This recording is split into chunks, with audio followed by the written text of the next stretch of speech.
Sor Lucía, en respuesta a una carta de 1981 del cardenal Caffarra, reveló que la batalla final entre el Señor y el reino de Satanás se librará en el campo del matrimonio y de la familia. Esa batalla se inició en 1917. Tras la revolución, Lenin decretó el divorcio libre y el aborto gratuito. Todo empezó en 1917, cuando unos niños pobres y analfabetos dijeron haber visto a la Santísima Virgen.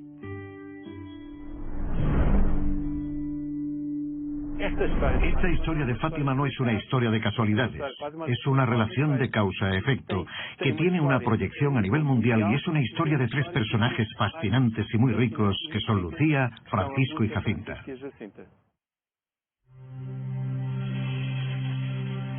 Los tres eran pastores. Lucía tenía apenas 10 años y sus primos Francisco y Jacinta 9 y 7. Según contaría Lucía en sus memorias, un ángel se les había aparecido ya un año antes, en 1916, por 3 veces.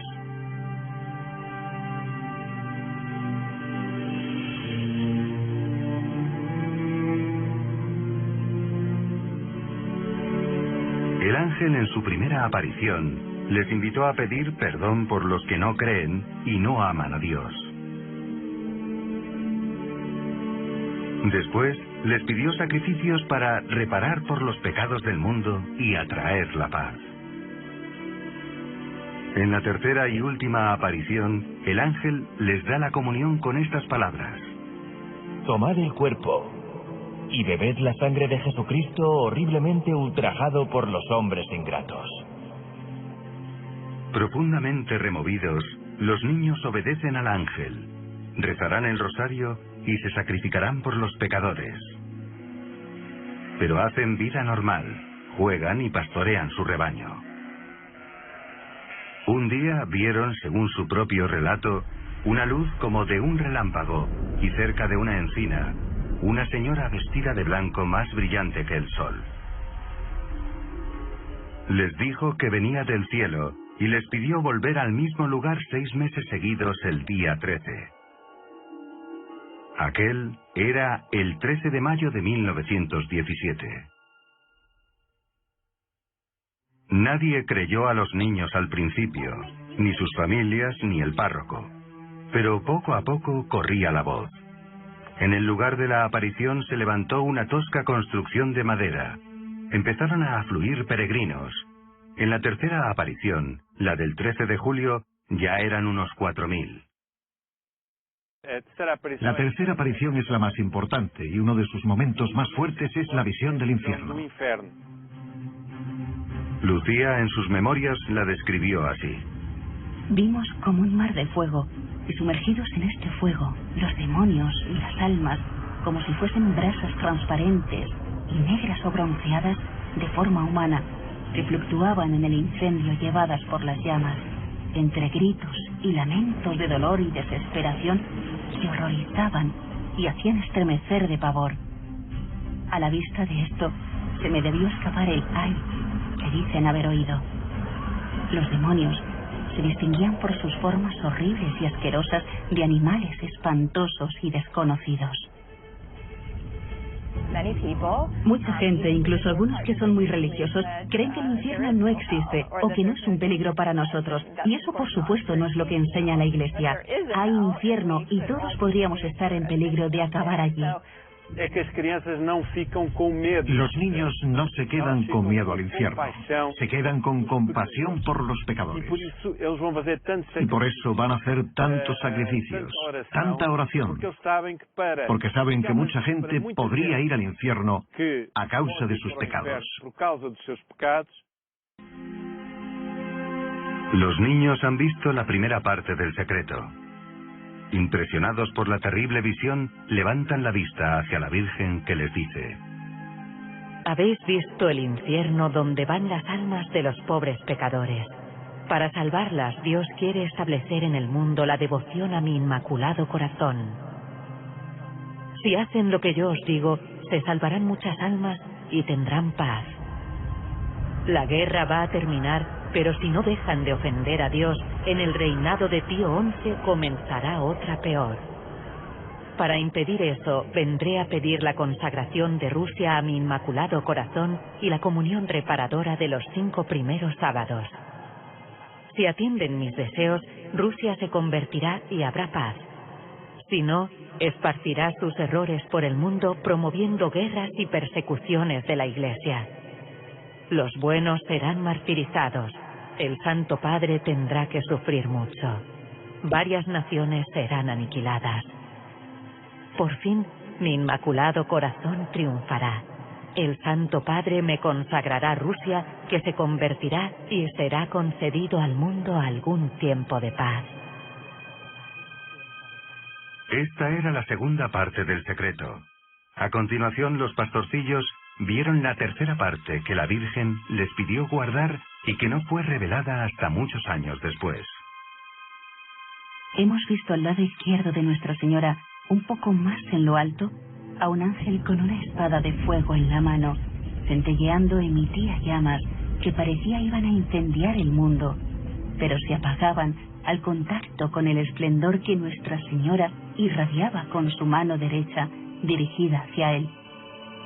El ángel, señalando la tierra con su mano derecha, dijo con fuerte voz: penitencia, penitencia, penitencia.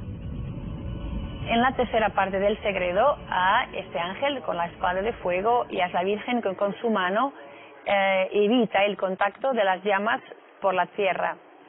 Y después hay una segunda parte con el obispo vestido de blanco y la gente que camina atravesando una ciudad medio en ruinas, caminando por una montaña difícil de escalar, en el cimo de la cual estaba una cruz.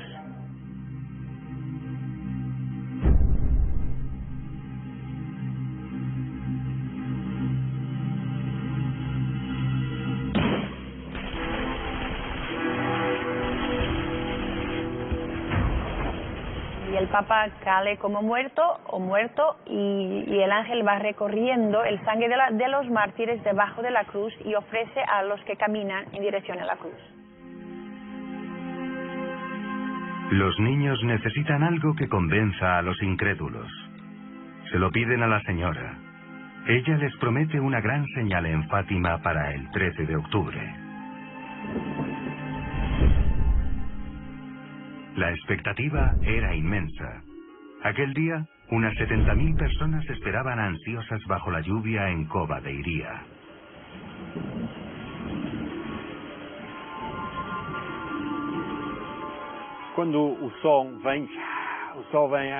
Cuando aparece el sol, hay un primer fenómeno increíble.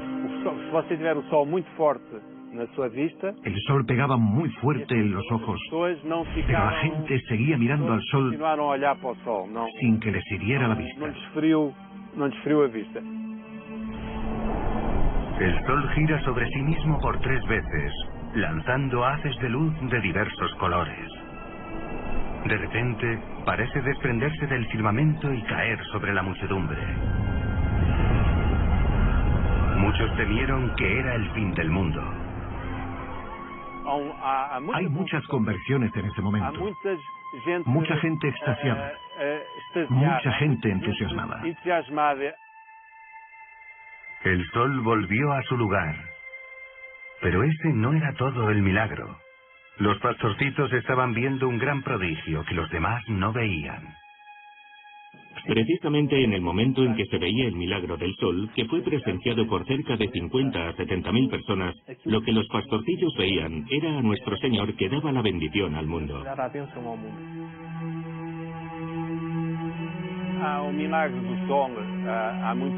Sobre el milagro del sol, hay muchas teorías, porque lo que deja confusos hasta los escépticos es que un periodista ateo, redactor del diario Século, un periódico republicano, vio aquí el sol dando vueltas. Y hay fotos. El fotógrafo era judío, Roa.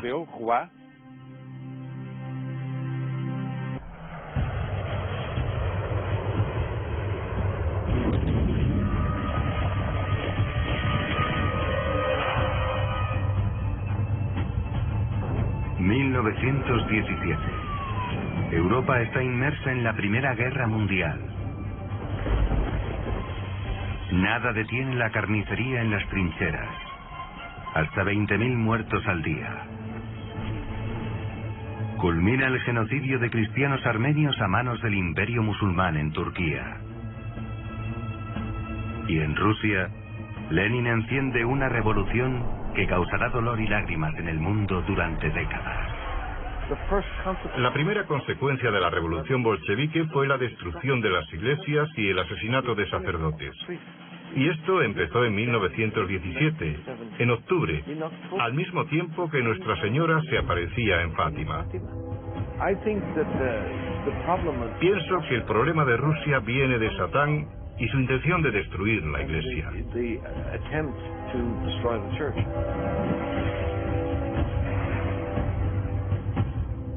La Virgen ya avisó antes de la revolución que si no atienden mis deseos, Rusia esparcirá sus errores por el mundo. ¿De qué errores se trataba? Los niños no lo entendieron, no sabían ni qué era Rusia. El catedrático de Historia Contemporánea de la Universidad Española de Alcalá, Javier Paredes, ha estudiado esos errores. Los errores de Rusia es el pecado, y el pecado es el odio, la persecución, la violencia, la soberbia. El comunismo lo que predicaba era el odio, la lucha de clases. Es decir, la historia avanza por el enfrentamiento, que es lo contrario de el concepto cristiano de la vida. El economista de la Lisbon School of Business y antiguo asesor del primer ministro de Portugal, João César das Neves, analiza los efectos del comunismo. Eso es lo que se propagó por todo el mundo y tuvo una mayor influencia intelectual, económica, social, política y militar que, por ejemplo, el nazismo. El nazismo, Hitler, es un fenómeno muy local de una persona y no se expandió por el mundo. El comunismo sí lo hizo. El régimen nazi no duró más de 12 años. El comunismo, en cambio, dominó Rusia 70 años y sus teorías marxistas se diseminaron por todo el mundo. Aún hoy influyen en muchos países bajo nombres distintos. Entendemos por Rusia no solo aquel lugar, sino todos aquellos que están influidos por ese modo de pensar. Y por eso no solo hablamos de Rusia, sino también de los regímenes ateos. También en el sentido que la tradición apocalíptica entiende como metáfora del mal, aquellos que se apartan de Dios. La Virgen escogió 1917, fecha clave, pero ¿por qué un lugar perdido de Portugal? No era un país comunista, pero sufría otro tipo de régimen anticristiano. Las órdenes religiosas fueron expulsadas y cerraron las iglesias. Las misas fueron prohibidas en Portugal. Lenin, el líder ruso, dijo que Lisboa era la capital más atea de Europa. Así pues, fue en este país muy ateo en el que la iglesia era severamente perseguida, donde la Virgen se apareció en 1917. Las autoridades vieron en esas pretendidas apariciones una amenaza contra su gobierno laicista. El gobernador llegó a amenazar a los niños con freírlos vivos si no negaban el haber visto a la Virgen. Los masones de entonces querían convencer a Jacinta y Francisco de que las apariciones de Fátima eran una invención, una fantasía. Ellos contestaron: ustedes pueden hacer con nosotros lo que quieran, también matarnos, pero nosotros no podemos decir una mentira. Lenin triunfa y quiere extender su revolución comunista a toda Europa. Algo lo impide. ¿Fueron las oraciones de los 3 pastorcillos rezando rosarios por la paz como les pidió la Virgen?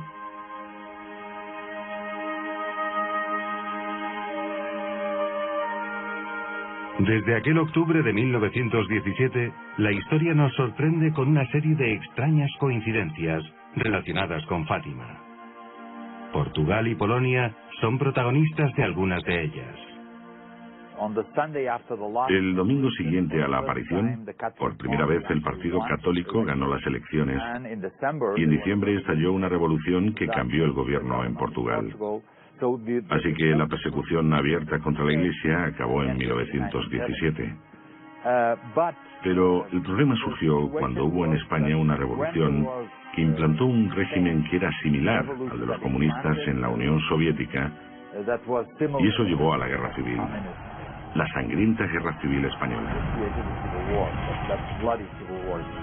Eso es algo que pudo extenderse a Portugal. Pero Portugal había sido consagrado a su corazón inmaculado. La primera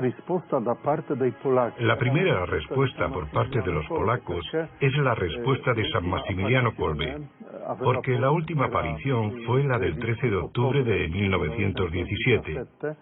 Pero él, no sabiendo esto, 3 días después, el 16 de octubre, fundó la Milicia de la Inmaculada.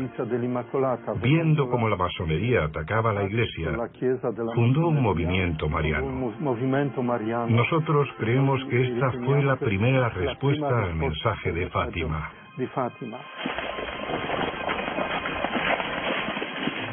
En 1920, el Ejército Rojo invadió Polonia para apoyar la revolución comunista que comenzaba en Alemania.